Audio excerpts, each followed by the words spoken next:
भगवान श्री कृष्ण का जन्म अष्टमी तिथि को हुआ था।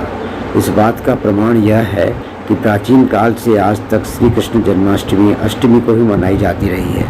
अष्ट का अर्थ है 8। 8 एक महत्वपूर्ण अंक है।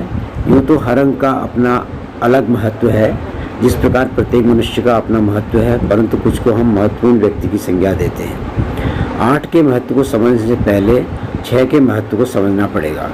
उससे पहले सनातन धर्म के कर्म कांड के भूमि पूजन के प्राचीन मंत्र भूमो चंदनेन त्रिकोण चतुष्कोण षटकोण लिखित्वा पर विचार करते हैं। त्रिकोण से सबसे छोटा बहुभुज बनता है और चतुष्कोण से भी बहुभुज बनता है, परंतु समरूपता आती है केवल षटकोण बहुभुज में।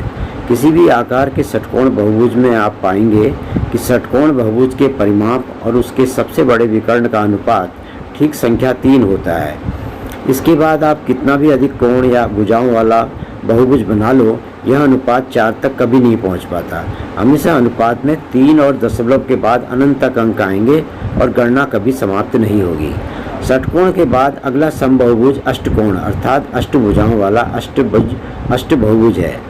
अष्टभुज षटकोण के बाहर तथा षटकोण के अंदर दोनों तरफ बन जाता है और दोनों परिस्थितियों में एक वृत्त की ओर अग्रसर होता है।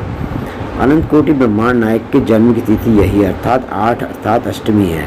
अष्टकोण से अष्टकोण षटकोण के बाहर व भीतर दोनों ओर समान रूप से बनते हैं। अतः 8 ऐसी संख्या है जिसका 6 और 4, 6 और 2 दोनों संख्याओं से संबंध है, क्योंकि 4 और 2 का अनुपात 2 आता है और वृत्त बनने के लिए बहुभुज के परिमाप और बहुभुज के सबसे लंबे विकर्ण का अनुपात 4 व 2 के बीच होना आवश्यक है, अन्यथा वृत्त बनेगा ही नहीं।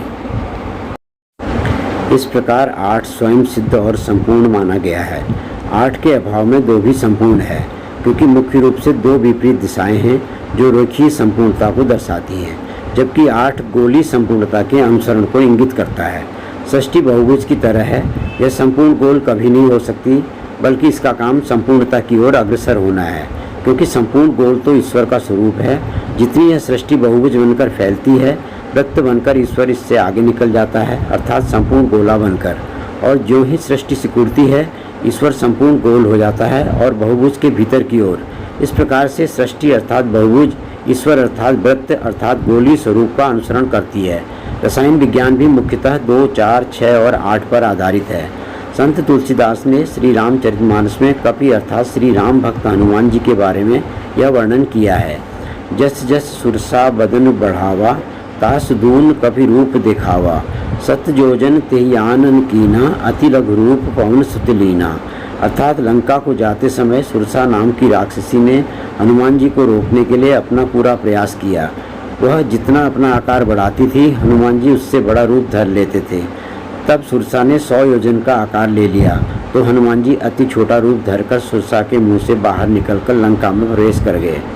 अंत में यह निष्कर्ष निकल कर आता है कि हमारे प्राचीन ग्रंथों व कर्मकांड आदि में विज्ञान, तकनीकी ज्ञान व गणित आदि के बारे में ज्ञान का भंडार छिपा हुआ है। आवश्यकता है उसे आज के परिवेश में समझने की और उसके गहन अध्ययन की।